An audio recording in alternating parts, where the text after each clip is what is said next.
Welcome! In front of me I have Apple Watch SE 3 and I'm gonna show you how to change the vibration intensity level on this watch, or the haptics intensity.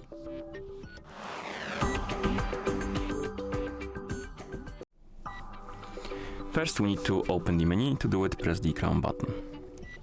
Once you open the menu, find the settings icon and tap on it to enter the settings.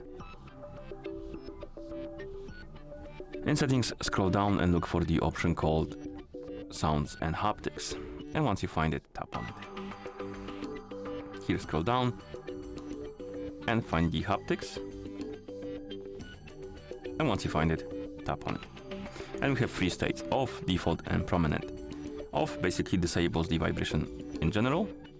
Default will have a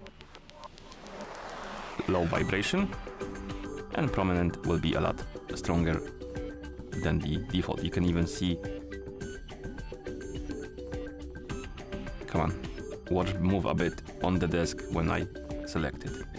Okay, and once you're done, you can press the crown button to go back to watch face, and that's how you adjust the vibration intensity on this watch. Thank you for watching. If you found this video helpful, please consider subscribing to our channel and leaving a like on the video.